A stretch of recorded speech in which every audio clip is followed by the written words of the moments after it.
Que a paz de nosso Senhor Jesus Cristo seja com você hoje e sempre. Este é um sábado, dia do Senhor, um belo dia para aproveitarmos, a fim de que descansemos fisicamente, mas sobretudo espiritualmente, psiquicamente, para o equilíbrio da nossa mente e do nosso coração. No sábado passado, na sexta e no sábado, 2 irmãos foram batizados. Eu gostaria de convidá-los aqui. Em função do programa hipercarregado do sábado passado, nós deixamos para este sábado a entrega dos certificados. Fong vem aqui e o Marcos sai. Gostaria que vocês aqui chegassem para receber o certificado de batismo de vocês.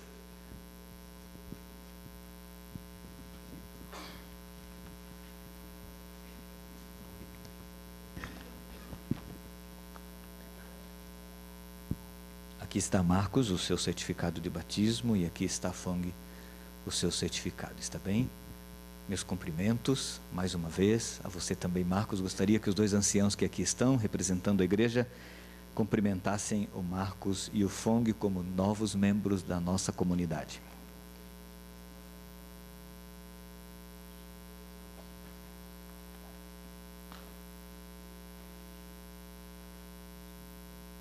Obrigado. Hoje é o dia dos pais, né? Esse final de semana. E na oração intercessória não poderia ser diferente. Mas eu não quero orar por vocês como pais, uma vez que a escola sabatina já fez isso. Quero passar para nós agora um videoclipe de uma música que é uma oração. E eu gostaria de pedir que cada pai aqui presente fizesse desta música a sua oração agora, como pai. Eu vou pedir que as luzes sejam assim diminuídas, para que nesse ambiente você prestasse atenção neste videoclipe, que é uma oração.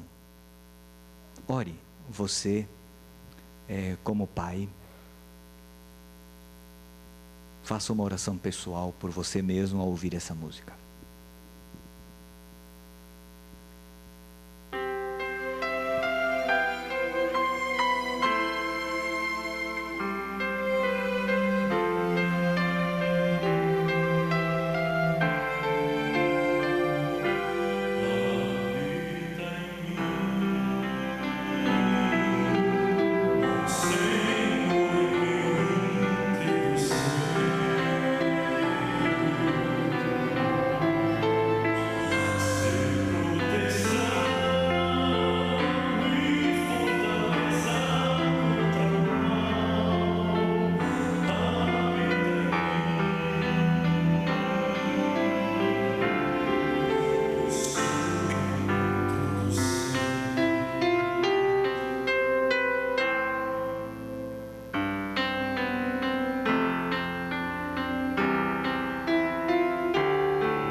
Quando Jesus veio a esta terra, a humanidade parecia ter atingido o seu ponto culminante em termos de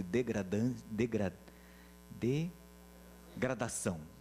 Situação degradante era a vida das pessoas na época em que Jesus nasceu.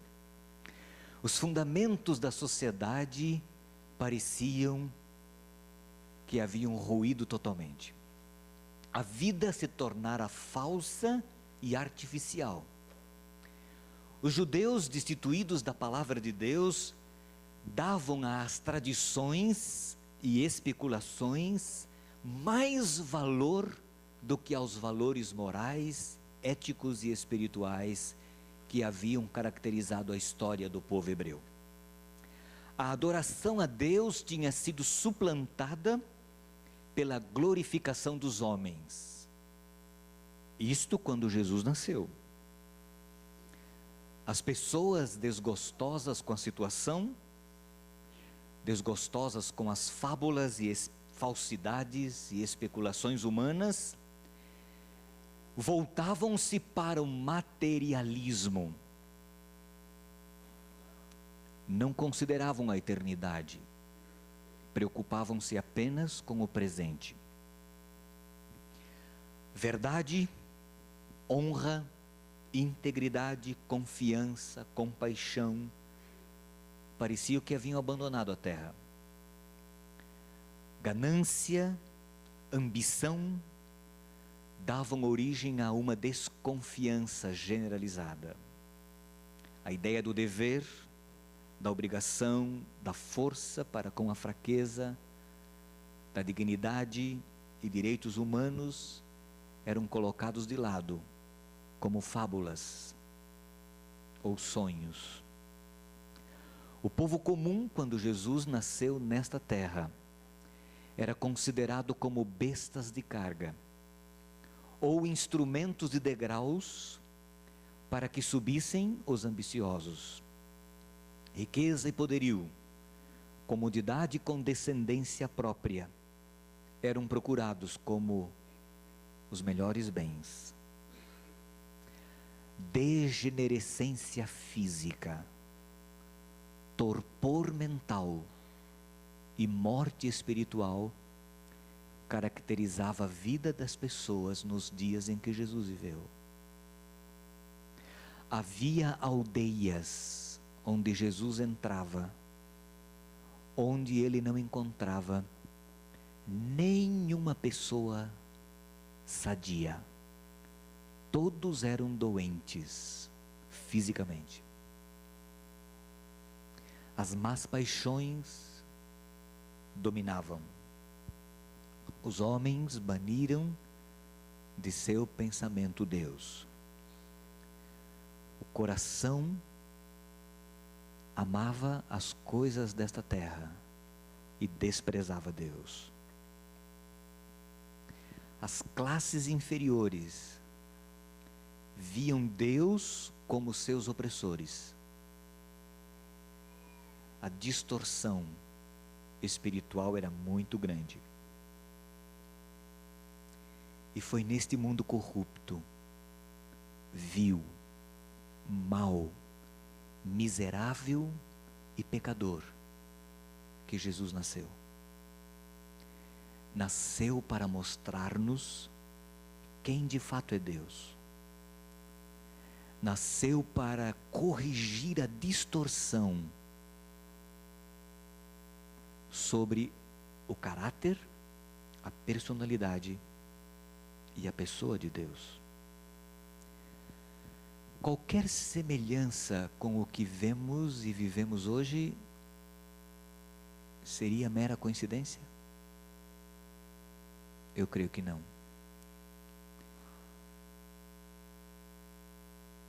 Abramos a Bíblia no livro de Mateus, no capítulo 11. E vamos ver uma das mensagens que Jesus dirigiu às pessoas de seus dias. Mateus capítulo 11. Vamos analisar esse capítulo. Vamos entender o contexto de umas palavras que Jesus usou no final deste capítulo. mas vamos ler a partir do primeiro verso. Evangelho de Mateus, capítulo 11. Depois que terminou de instruir os seus 12 discípulos, Jesus saiu para ensinar e pregar nas cidades da Galiléia. João, ao ouvir na prisão o que Cristo estava fazendo, enviou seus discípulos para lhe perguntarem: És tu aquele que haveria de vir, ou devemos esperar algum outro? Jesus respondeu, verso 4: Voltem e anunciem a João o que vocês estão ouvindo e vendo. Os cegos veem, os mancos andam, os leprosos são purificados, os surdos ouvem, os mortos são ressuscitados, e as boas novas são pregadas aos pobres. E feliz é aquele que não se escandaliza por minha causa. Perceberam o contexto? O início do contexto. Jesus está ensinando as pessoas na Galileia. Lembrem, a Galileia fica ao norte da Palestina, lá ao norte, onde fica o mar da Galileia. Ao sul está a Judeia, onde está Jerusalém, Belém, tá? Jesus estava ensinando ao norte do país, na Galileia, lá em cima. Quando de repente aparece discípulos de João Batista que estava preso. Eles vieram para perguntar se Jesus era de fato aquele prometido pelos profetas bíblicos, ou se eles deveriam esperar outro. João fora assolado pela dúvida na prisão. João havia anunciado que Jesus de Nazaré era o Messias, só que agora ele estava em dúvida, e manda mensageiros perguntar. Jesus não respondeu, simplesmente começou a curar os enfermos, e depois no final do dia, diz outro evangelista, Jesus envia os mensageiros a que digam a João: contem para ele o que vocês viram e ouviram. Conte a João que os cegos estão vendo. Conte a João que os aleijados estão andando. Conte a João que os leprosos estão sendo curados. E conte a João que o evangelho está sendo pregado aos pobres. Por que isto? Porque os profetas do Antigo Testamento haviam dito que quando viesse uma pessoa curando os cegos, os leprosos, os doentes, os aleijados e pregando o evangelho aos pobres, esta pessoa seria o Messias.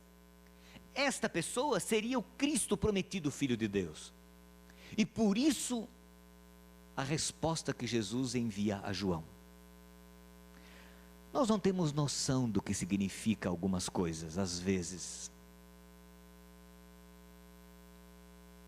Às vezes vivemos numa vida falsa, como se estivéssemos numa bolha. Mas quando temos por uma ou outra razão, oportunidades de ir a um hospital, por exemplo, do câncer aqui em São Paulo, nós temos uma percepção mais aguçada do sofrimento da humanidade. Só que hoje nós temos hospitais.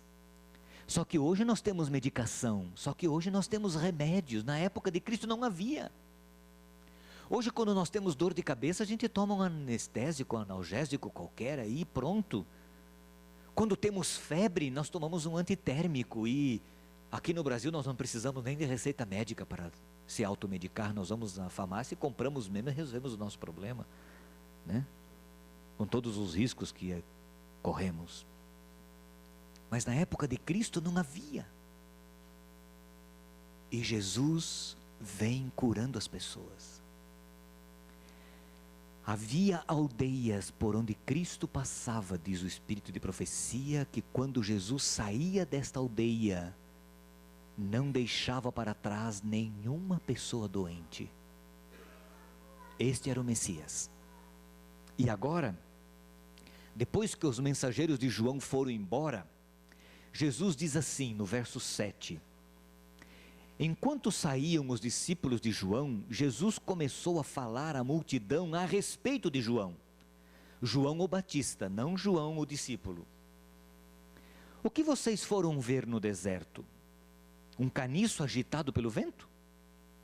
Ou o que foram ver, um homem vestido de roupas finas? Ora, os que usam roupas finas estão nos palácios reais.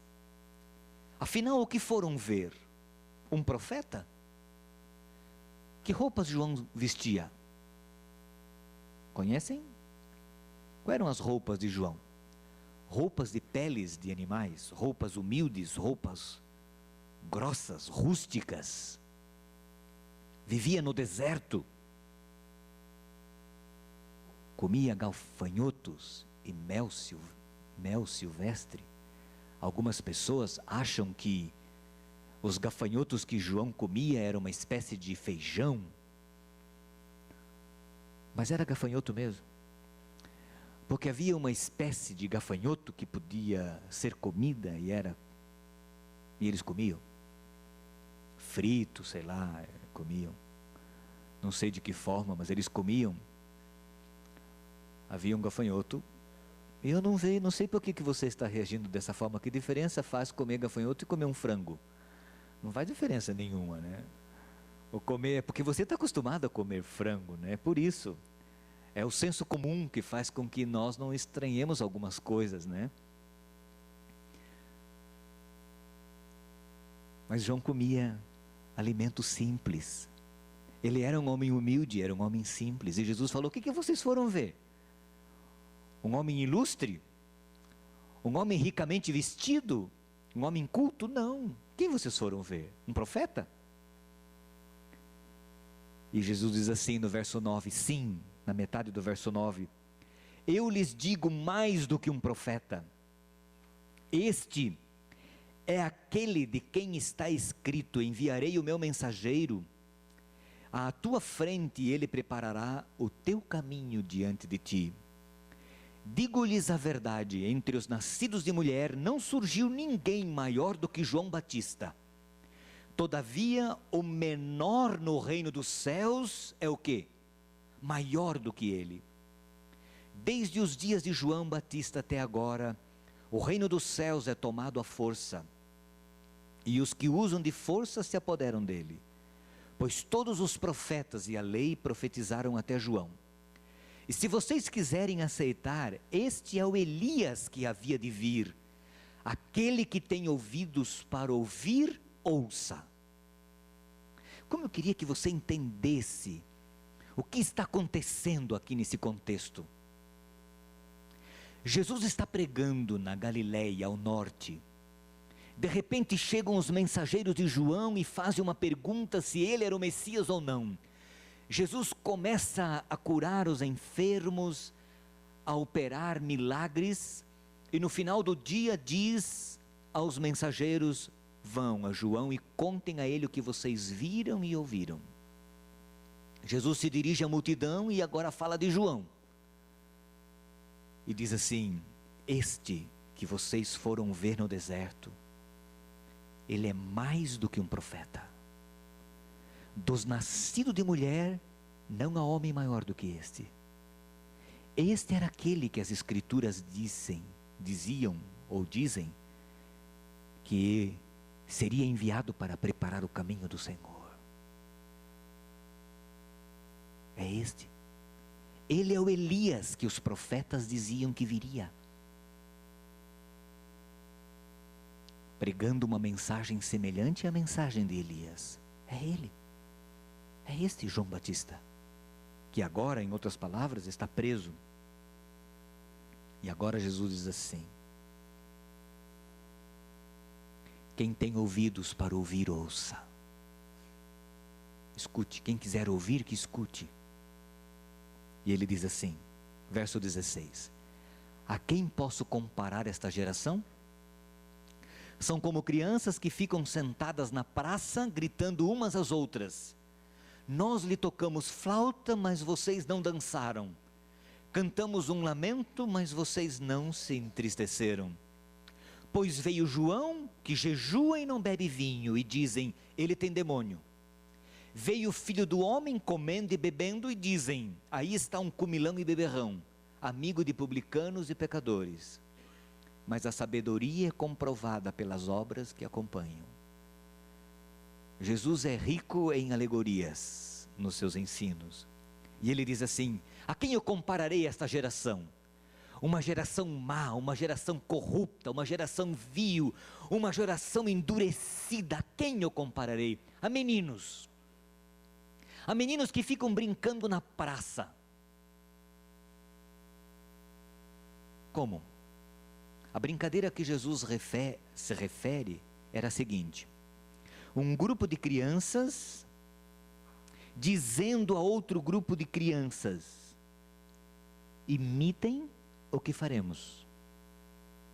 É costume até hoje as crianças brincarem de imitação, né? Nós vamos tocar e vocês vão dançar, como nas festas de casamento da época. Mas eles não fizeram nada. Já que vocês não querem dançar, vamos brincar de uma outra coisa. Nós vamos brincar de funeral. Nós vamos fazer canções fúnebres e vocês vão lamentar. Mas também nada fizeram. E Jesus diz assim: a quem compararei esta geração de pessoas? Como crianças. Crianças brincando na praça. Um grupo diz a elas, vamos brincar de casamento, de festa, de alegria. Não querem. Então vamos brincar de funeral. Também não querem. Afinal de contas, o que vocês querem? Veio João Batista, ele era um asceta, ele vivia no campo, ele vivia no deserto, não comia, não bebia, e vocês o criticavam. Aí veio o Filho do Homem, comendo, bebendo, indo a festas, e vocês dizem que ele é amigo de pecadores, de publicanos, de prostitutas. Afinal de contas, o que vocês querem? Que geração são vocês? Entende o contexto das palavras de Jesus? A que compararei esta geração? Uma geração que não sabe o que quer. A que compararei? A meninos instáveis, inseguros, que não sabem o que querem. Mas Jesus continua. E ele diz assim: então Jesus começou a denunciar as cidades em que havia realizado a maioria dos seus milagres, porque não se arrependeram.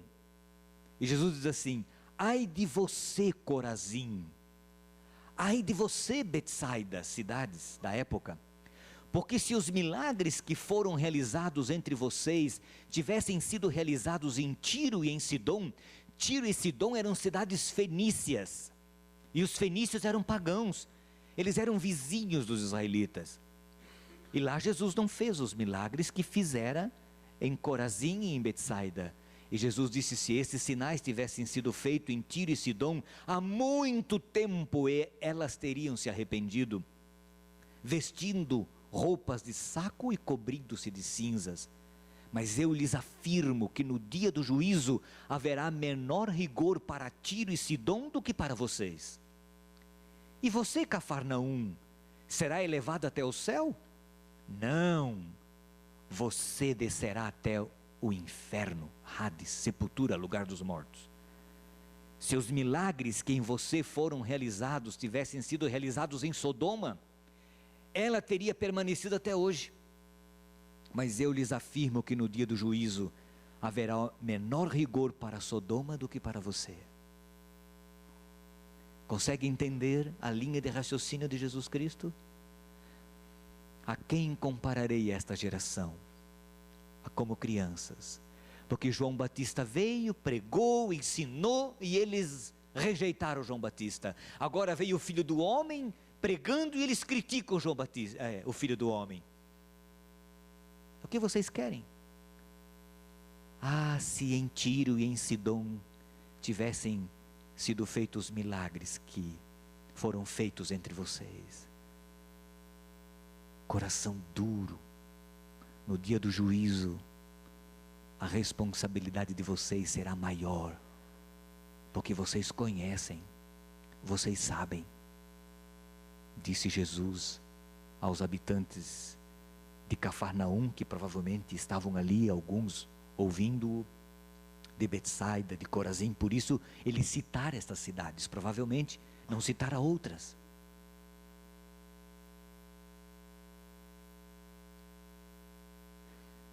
E agora,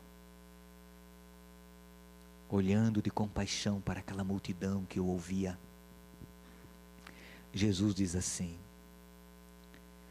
eu te louvo, Pai, no verso 25, Senhor dos céus e da terra, porque escondeste estas coisas dos sábios e dos cultos e as revelastes aos pequeninos. Sim, Pai, pois foi do teu agrado. Todas as coisas me foram entregues por meu Pai. Ninguém conhece o Pai a não ser o Filho, ou ninguém conhece o Filho a não ser o Pai, e aqueles a quem o Filho quiser revelar. Jesus orou agora: Pai, que bom Pai, que bom porque o Senhor revelou estas coisas aos pequeninos, aos humildes, aos simples, aos de pouco conhecimento, de pouca cultura. Eles conhecem. E agora ele olha para a multidão e diz assim: venham a mim, todos os que estáis cansados e sobrecarregados, e eu vos darei descanso.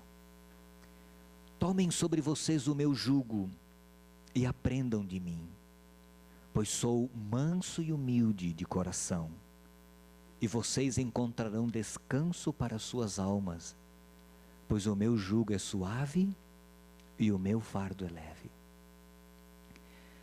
Essas são palavras muito bonitas de Jesus, e elas são tiradas do contexto. E quando eu tiro essas palavras do contexto, elas perdem o brilho e o significado que elas têm. Vejam, Jesus está pregando, chegam os discípulos de João, perguntam se ele de fato é o Messias. Jesus demonstra que de fato é, envia os mensageiros com a resposta a João, começa a conversar sobre João, fala da geração corrupta, vil, fala das pessoas duras de coração, que não conseguem aceitá-lo como Salvador, confusas. Agradece ao Pai porque Ele tem revelado estas coisas às pessoas simples e humildes que querem aceitá-lo. E agora, olhando para a multidão, Ele diz assim: vinde a mim, venham a mim, vocês que estão cansados e sobrecarregados, venham a mim, cansados do espírito, cansados da alma, cansados do trabalho, cansados da luta, sobrecarregados, fisicamente, emocionalmente, espiritualmente. Venham a mim, disse Jesus. Venham a mim. Primeira ideia: eu e você precisamos reconhecer que estamos cansados e sobrecarregados para ir a Cristo. Um outro contexto, Jesus diz assim: quem tem sede, vem a mim. Quem tem sede, vem a mim e eu lhe darei da água da vida. E você vai dessedentar a sua vida, de tal forma que você se transformará num rio de bênçãos e de água viva. Jesus diz assim: quem está cansado e sobrecarregado, vem a mim. Você precisa se sentir cansado e sobrecarregado, e nem sempre nos sentimos, embora muitas vezes estejamos. você precisa se sentir fragilizado. E então, sentindo necessidade de Cristo, o buscará. Agora eu pergunto, será necessário chegar no ponto extremo do cansaço e do fardo para buscar a Cristo? Será que eu preciso ficar com a minha língua inchada de tanta sede para buscar água? Não, é tolice. Conheço a história de um náufrago, já falei uma vez rapidamente para vocês. Na Segunda Guerra Mundial, que ficou 4 meses e alguns dias à deriva, sozinho no mar. Ele só não morrera porque na jangada do navio onde ele viajava, que tinha sido bombardeado por submarinos alemães, ele encontraram um container, um depósito onde havia alimentos enlatados e concentrados e água. Mas ele ficou 133 dias à deriva. E a água acabou. Ele recolhia a água da chuva. Distraído com outras coisas, esquecera de recolher água da chuva, porque ele tinha água no reservatório. E ele enfrentou um período de estiagem e a água acabou. E ali, apesar de ter acabado a água, pouca que ele tinha, numa tempestade, se misturara com a água do mar. E ele ficou com sede, ele descreve a sede. A sede. Por 2 vezes, beber a sua urina, que não era mais líquida, era mais semipastosa. E aliviava rapidamente a garganta, mas daqui a pouco aumentava a sede, por causa do sal da urina. A língua inchada, ele descreve que não conseguia fechar a língua, a boca aliás, por causa da língua. Será que eu preciso enfrentar uma sede espiritual assim, para ir a Cristo?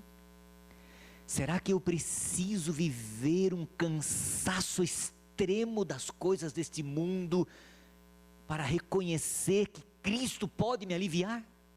Ele diz: vinde a mim, você que está cansado da vida, você que está sobrecarregado de lutas, de problemas, de ansiedades, de dificuldades, vem a mim, ele disse, vem a mim.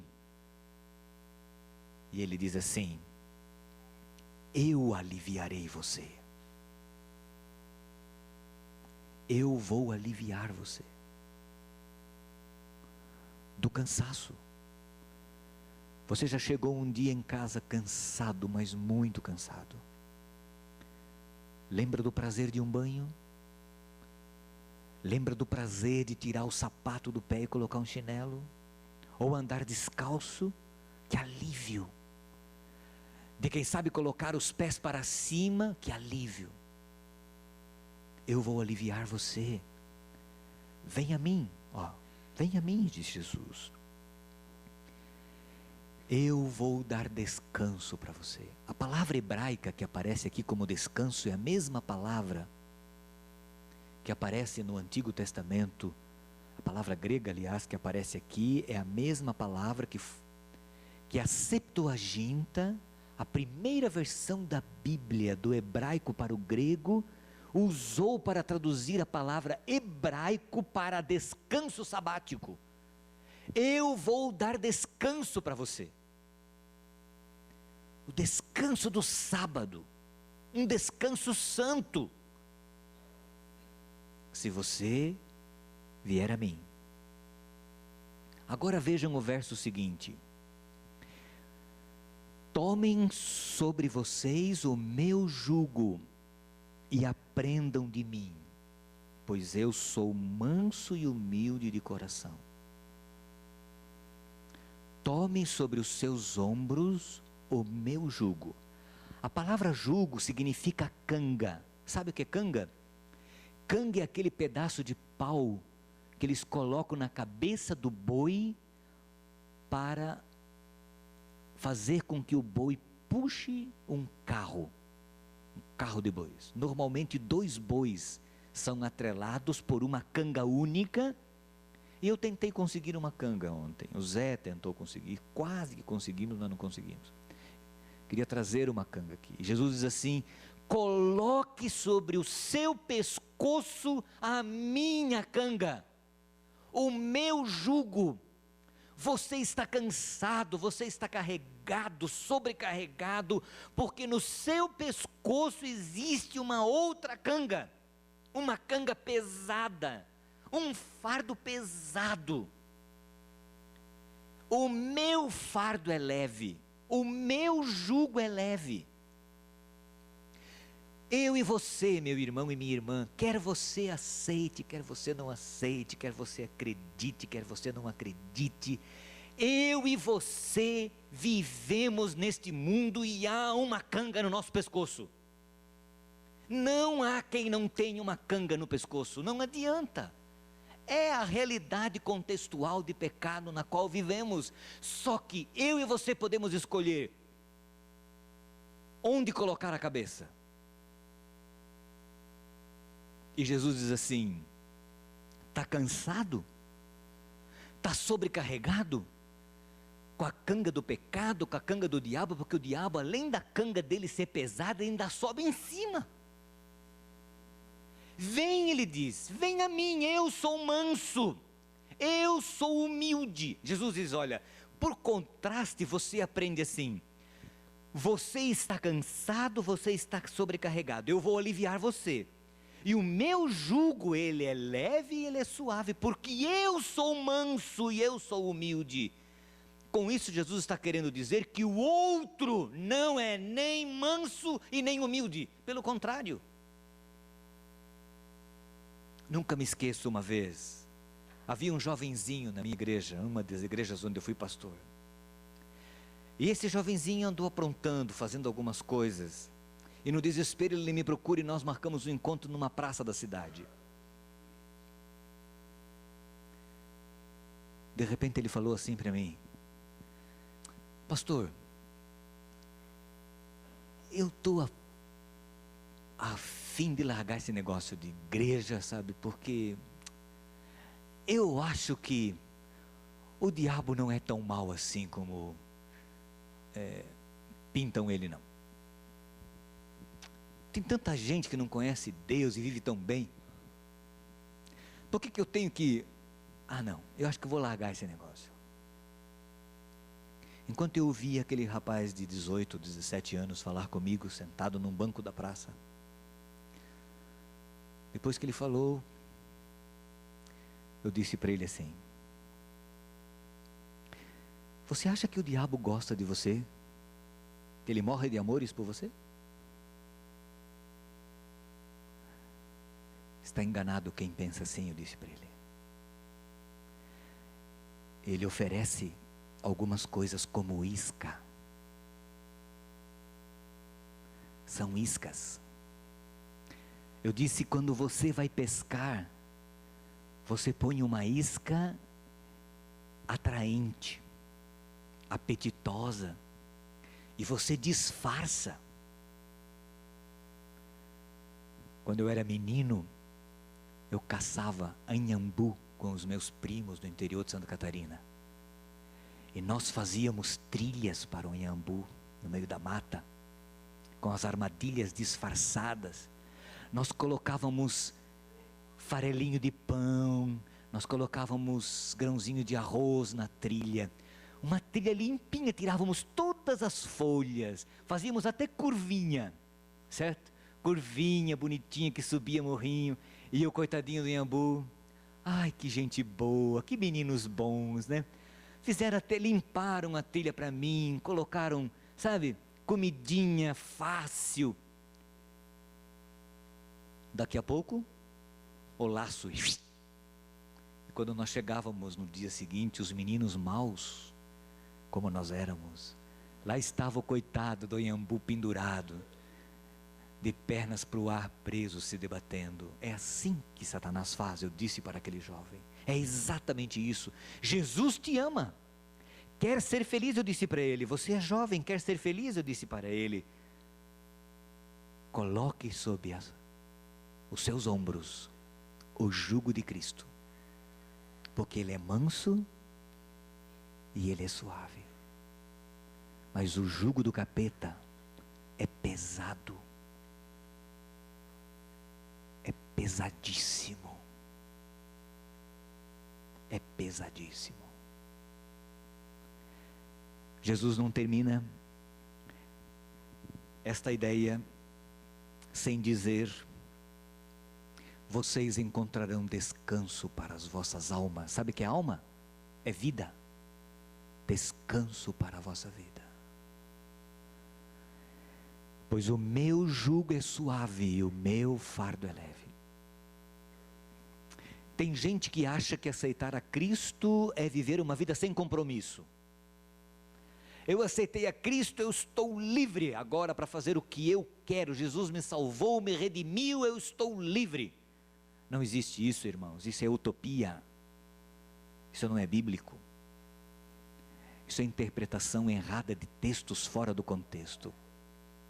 Jesus diz assim: filho, você está cansado, está sobrecarregado? Quer paz? Venha a mim. Tome sobre você o meu jugo, a minha responsabilidade. Ande nos meus caminhos, faça a minha vontade.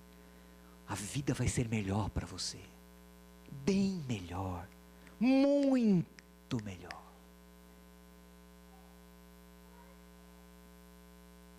Eu vou me arriscar.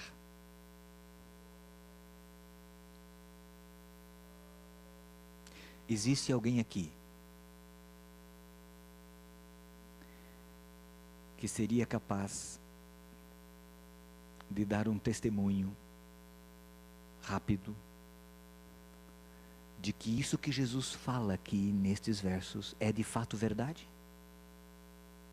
Que o jugo dele é suave, é leve, e de que vale a pena colocar sobre os nossos ombros o jugo de Cristo?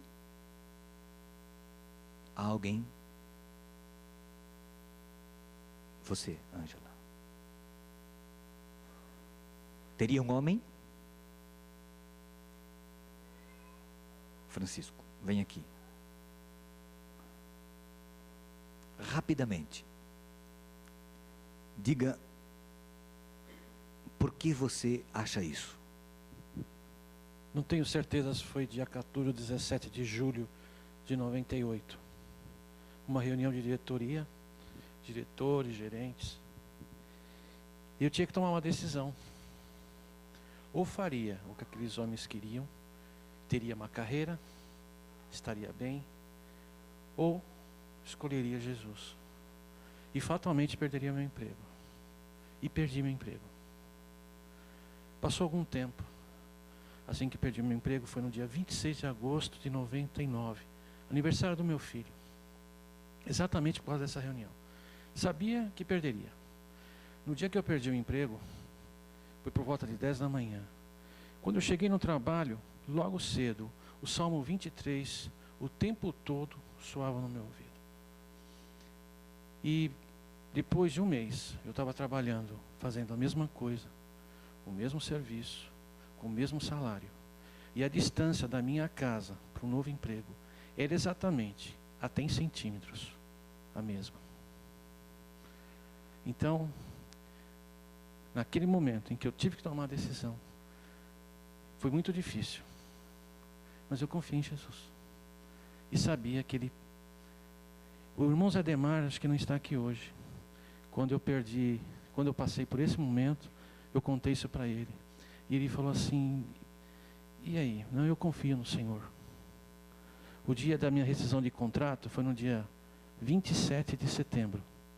Eu só não comecei a trabalhar antes, porque eu havia dito para o meu novo patrão que aguardaria a rescisão de contrato, que eu tinha mais 30 dias. Não perdi um dia de salário, de remuneração, nem minha família. Tudo por confiar no Senhor. O que você gostaria de dizer, Ângela? Eu ganhei, através do Espírito Santo, né? Ele me deu a oportunidade de ganhar a Joyce para Jesus. A partir dessa data, eu tenho até sido ameaçada de morte. E numa quarta-feira, o pastor me disse claramente: não temas. Não foi o pastor que me disse. E até aqui, o Senhor Deus tem me trazido assim com força. E essa força não é minha. Não é. Tá? O fardo, na realidade, se olharmos com o olhar da carnal, nós não conseguimos seguir, porque é Jesus que carrega o nosso fardo. E eu tenho certeza disso, porque o que acontece comigo, tanto na parte, no meu dia a dia, no meu trabalho, que perdi emprego também. Perdi a oportunidade de estar trabalhando na Uniosp Saúde, da qual é uma empresa que eu me sustentava. Perdi. Mas o Senhor Deus não tem me desamparado. O Senhor Jesus tem carregado o meu fardo. Amém. Obrigado, Ângela. Nós não precisamos passar por essas situações que são reais. Às vezes as enfrentamos. Mas eu gostaria de trazer-lhes à mente uma ideia. Aceite a Jesus como seu Salvador. Paute a sua vida pela graça, pelo poder dEle, mantendo comunhão com Ele cada dia, obedecendo-o e servindo-o, que a vida será melhor. Bem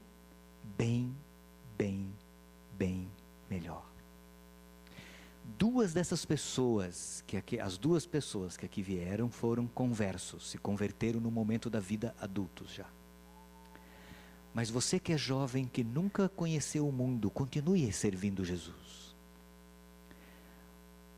É a melhor coisa que você faz. Ok, tudo bem. Se uma pessoa adulterou, teve filhos com A, com B, com C, e pintou e bordou e criou uma série de problemas, adquiriu uma doença no fígado de tanto beber, ou no pulmão de tanto fumar, sei lá, e aceitou a Cristo, Cristo perdoa, Cristo aceita, Cristo alivia, mas os fardos, ele continuará tendo esses fardos pesados do passado na vida dele, porque os filhos continuarão ali, ele não vai matar os seus filhos.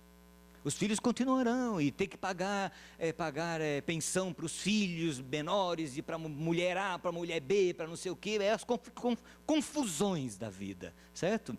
E o fígado continuará arrebentado talvez a vida toda, entendem?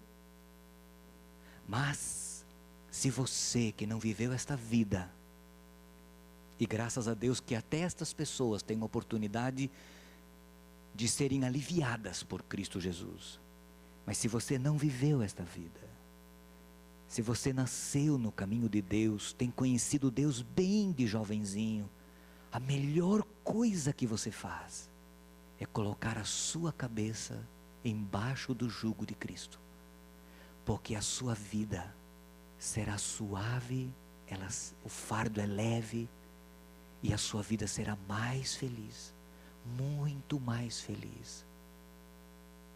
A única diferença entre eu e meus irmãos, a única diferença,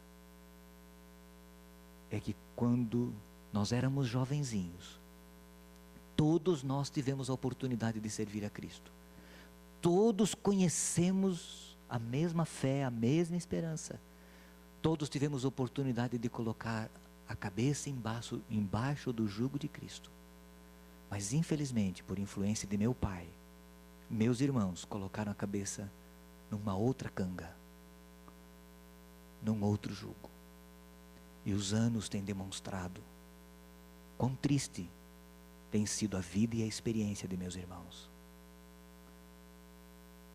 Eu não sou melhor do que eles. A única diferença é que quando eu era menino, eu coloquei a cabeça embaixo da canga de Jesus. É uma canga, irmãos. É uma canga. limita nossos movimentos. É uma canga, é um jugo. Limita, eu não posso ir para onde eu quero ir. Limita. Mas é um fardo leve, é um fardo suave. Porque, como disse a Ângela, Jesus está ao lado. Quando você tem um boi carregando um carro, puxando um carro sozinho,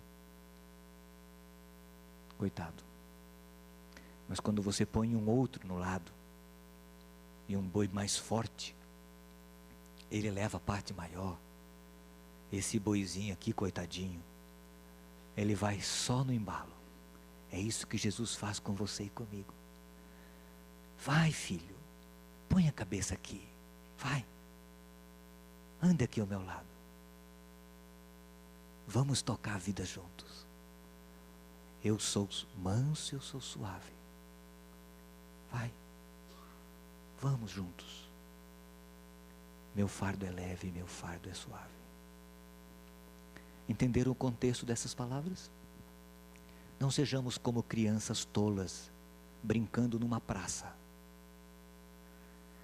sem querer fazer uma coisa ou fazer outra, sem decidir de um lado ou decidir de outro lado. Não. Sigamos a Cristo, sirvamos a Ele de coração. Vamos aceitar seu jugo, vamos aceitar suas orientações, suas instruções, e a nossa vida vai ser melhor, muito e muito melhor. Eu e muitos dos que estão aqui, se não todos, podem atestar a veracidade destas palavras de Jesus Cristo. Que Ele nos abençoe. Amém.